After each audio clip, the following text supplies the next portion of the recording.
Namaste. Today's topic is, your happiness and meaning depend upon whether you are a spiritualist or a religionist. It was a classic case of religion running up against spirituality. Sandy had made an appointment with me to do some counseling. She said, I had known her several years by that point in time, as she was a regular at the fellowship community I headed. Sandy had light brown hair, a pleasant and ready smile. She was dressed casually when she arrived for the appointment. She wore brown penny loafers with a bright penny in each, something I'd not seen in decades. How's it going with you, Sandy? I asked.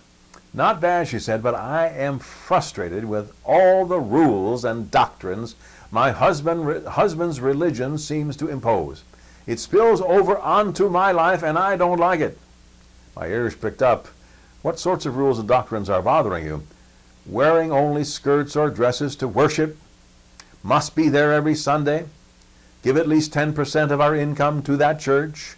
Must believe exactly as told or be ostracized? Consult with the pastor before we can leave town on a weekend? Sort of ask his permission to be away. I'm just fed up. You have just encountered the difference between religion and spirituality, I suspect. Sandy, are you fed up with the rigidity? I ask. I think that's exactly it, said Sandy.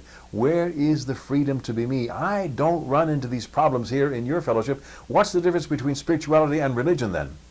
Religion is where you must adhere to certain prescribed beliefs and practices in order to be accepted in that group. But spirituality is where you follow your heart in regard to worship, practice, and lifestyle. I don't want to be restricted anymore. I want to be free to believe and think as I see fit. I don't want ritual shoved down my throat anymore.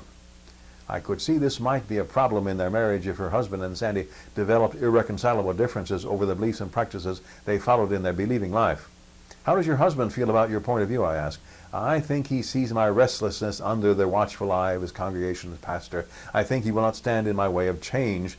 He's pretty easygoing. I was not convinced that this would not cause marital difficulties in their future, but there was little I could do or ought to do now, as this was not Sandy's presenting challenge. Then you need to follow your heart and develop your own way of seeing God, I said, and the values you may find from that belief system. Spirituality is about discovering for yourself that spirit is a prime element in life. But how you view that spirit is determined by you through study and practice. Are you prepared to do that? You mean I'm free to believe and think as I wish? I don't have to believe in a certain way to have a believing life? Exactly, I said. That's a real belief.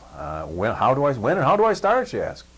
I think you need to develop a way of meditating to move closer to the divine in your life. You need to go to a bookstore and look over the titles and meditation. Discover yourself what you might find as a fit for you. You're not going to suggest a book for me? No, I think you need to get right into deciding for yourself a way of thinking and believing that is best for you. Perhaps a book title will jump out at you at the bookstore. When the student is ready, the teacher appears. Sandy left the office that day in brighter spirits than when she first arrived. I saw her many times later in the fellowship, and I led, and she appeared well. It even seemed that her husband had come around to her way of thinking after some time.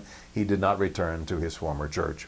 It is for you to decide what you want to be as well. You can be a religionist, adhering to strict rules and dogmas, or you can be a spiritualist and make your own way. There is plenty of help in either direction. Choose today and begin.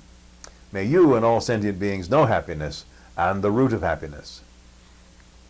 Namaste.